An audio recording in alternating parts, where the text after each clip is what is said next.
오늘 우리에게 주신 하나님의 말씀 로마서 9장 19절로 29절 말씀입니다.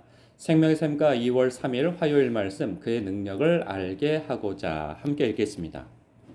혹 내가 내게 말하기를 그러면 하나님이 어찌하여 허물하시느냐 누가 그 뜻을 대적하느냐 하리니 이 사람아 내가 누구이기에 감히 하나님께 반문하느냐 지음을 받은 물건이 지은 자에게 어찌 나를 이같이 만들었느냐 말하겠느냐. 토기장이가 진흙 한 덩이로 하나는 귀 있을 그릇을 하나는 천 있을 그릇을 만들 권한이 없느냐. 만일 하나님이 그의 진노를 보이시고 그의 능력을 알게 하고자 하사 멸하기로 준비된 진노의 그릇을 오래 참으심으로 관용하시고 또한 영광 받기로 예비하신 바 긍휼의 그릇에 대하여 그 영광의 풍성함을 알게 하고자 하셨을지라도 무슨 말을 하리요? 이 그릇은 우리니 곧 유대인 중에서뿐 아니라 이방인 중에서도 부르신 자니라. 호세아의 글에도 이르기를 내가 내 백성 아닌 자를 내 백성이라 사랑하지 아니한 자를 사랑한 자라 부르리라. 너희는 내 백성이 아니라 한 그곳에서 그들이 살아계신 하나님의 아들이라 일컬음을 받으리라 함과 같으니라. 또 이사야가 이스라엘에 관하여 외치되 이스라엘 자손들의 수가 비록 바다의 모래 같을지라도 남은 자만 구원을 받으리니 주께서 땅 위에서 그 말씀을 이루고 속히 시행하리라 하셨느니라. 또한 이사야가 미리 말한 바 만일 만군의 주께서 우리에게 씨를 남겨두지 아니하셨더라면 우리가 소돔과 같이 되고 고모라와 같았으리로다 함과 같으니라. 아멘. 로마서 8장에서의 마무리는 이스라엘, 그러니까 하나님의 백성, 하나님이 택하신 백성에 대하여서 하나님께서 예수 그리스도 안에서 우리를 향한 하나님의 사랑에서 누구도 끊을 줄 없다. 즉 하나님께서는 끝까지 붙드셔서 어디까지 영화로운 자리까지. 그리고 시작은 하나님의 계획 속에서 정하시고 미리 정하시고 부르시고 의롭다 하시고 그래서 영화로운 데까지 이끌어 가시는데 하나님께서는 시작과 끝을 계획하시고 하나님의 택한 백성을 절대 포기하지 아니하시고 영화로운 자리까지 천국과 부활의 자리까지 이끌어 가신다는 그 말씀으로 선포를 합니다.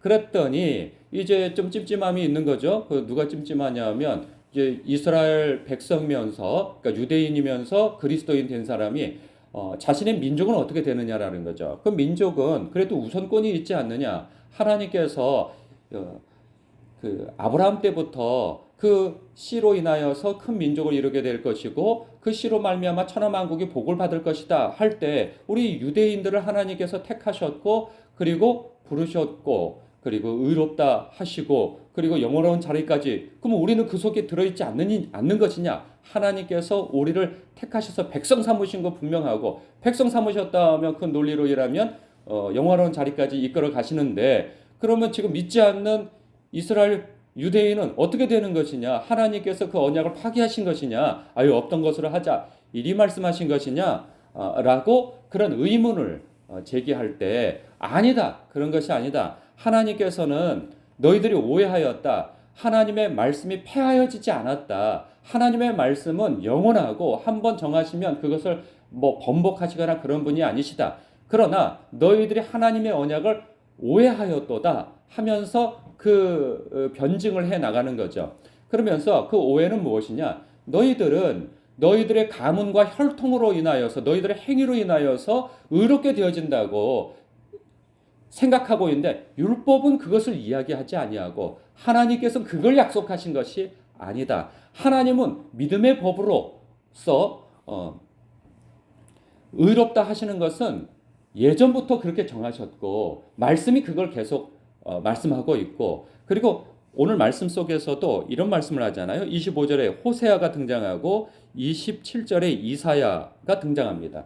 이것은 뭐냐면 이방인에 대하여서 하나님께서 이미 호세아 선지자를 통하여서 예언한 바 내 백성이 아닌 곳에서 내 백성을 만들겠다. 그러니까 이방인들에게도 복음이 전파되어질 것에 대한 백성 삼으실 것에 대한 이미 약속의 말씀, 언약의 말씀이 있었고 또한 이사야 선지자를 언급하면서 남은 자 남은 자만 구원을 받을 것이다. 남은 자가 누구예요? 믿음으로 말미암는, 즉 하나님의 언약을 이행하지 아니하고 순종하지 아니하고 그 혈통과 그리고 가문과 자신의 그 행위를 통하여서 의롭게 되어지겠다고 고집을 부리는 자는 열의 대상인 거죠.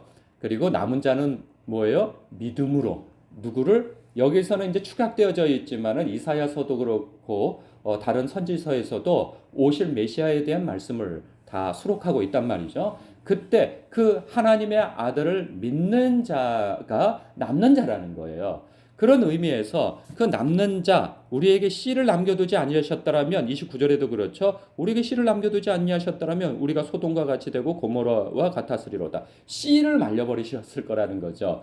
그런데 우리 가운데에서도 바울도 그렇고 이 서신을 받는 유대인 그리스도인도 그렇고 남은 자인 것이죠. 그래서 믿음의 그 명맥을 이어가며 결국은 이스라엘 백성에게 또 복음을 전할 그러한 자들로 남겨두셨다라고 말씀하고 있는 거예요. 이러한 내용이 아직 그 변증이 끝나지 않는 가운데에서 앞서 어떤 내용이 나온 것이냐면 하나님의 주권하심, 하나님의 예정이 설명되어지는 거예요. 그러니까 너희의 행위로 말미암아 가문으로 말미암아 의롭다 택함 받은 것이 아니고 하나님의 뜻 가운데에서 아브라함 이후에 이삭이 나오고, 먼저 나온 사람이 이스마엘도 있었는데 하나님께서 이삭을 택하셨고, 또 이삭 이후에도 에서가 있었죠. 그러나 그 둘째인 야곱을 택하시니까 하나님이시라는 거예요. 그 뱃속에서부터 택하셨는데 그가 나오기도 전에 뭐 선악간에 뭐 구분할 것이 있었느냐? 아니다. 하나님의 택하심, 주권적인 택하심, 그리고 예정 속에 있는 것이다. 그러면은 이게 말이 됩니까? 어떻게 그럴 수가 있습니까? 라고 얘기할 때, 그러면 하나님께서 불공정한 거 아닙니까? 라고 얘기했죠. 공평하지 않습니다. 라고 얘기했더니, 야, 공평하지 않아? 너희들이 출애굽하여 구원받을 때에도 그 바로가 그가 특별히 나빠서 그러냐? 너희들은 의로워서 구원받은 줄 아냐? 하나님께서 너희를 불쌍히 여기셔서 너희를 택하신 까닭에 너희들도 구원받은 거야. 너희들도 함께 멸망되어질 존재여 죄인들이지만 하나님께서 바로는 하나님의 영광을 위하여서 악역을 선택한 거고, 악역으로 그 감독이 정한 거고, 너희들은 주인공으로 택하여서 하나님께서 너희를 불쌍히 여겨 구원하신 것 아니냐. 누가 누구를 염려하고 누가 누구를 걱정해. 불의하다고? 야, 말이 되냐? 불공정하다고? 말이 되냐? 공평할 것 같으면 너희들도 다 같이 멸망되어졌어야 돼. 하나님 앞에 감사해야 한다고. 이 이야기를 듣고도 마음이 석연치 않은 거죠. 그래도 예정한다면 하나님께서 그렇게 예정을 하시고 다 정하시면 누구는 의롭고 누구는 불의하고, 하나님께서 누구는 택하시고 누구는 버리시고 한다면, 그러면 버림받은 자는 이거 어찌하여 심판할 수 있느냐? 하나님께서 꼭두각시처럼 다 정해가지고 그렇게 하신 거라면 말이 되냐? 이제 이런 논리로서 딴지를 거니까 19절에 혹 네가 내게 말하기를 그러면 하나님이 어찌하여 허물하시느냐? 누가 그의 뜻을 대적하리요? 라고 하면서 하나님의 전적인 주권, 하나님 되심, 그분이 정하시는데 누가 말하겠느냐? 라고 하는 논리를 펴는 거죠.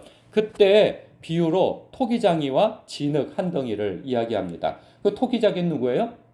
창조주, 조물주, 하나님이시죠. 그리고 토기는 누구예요?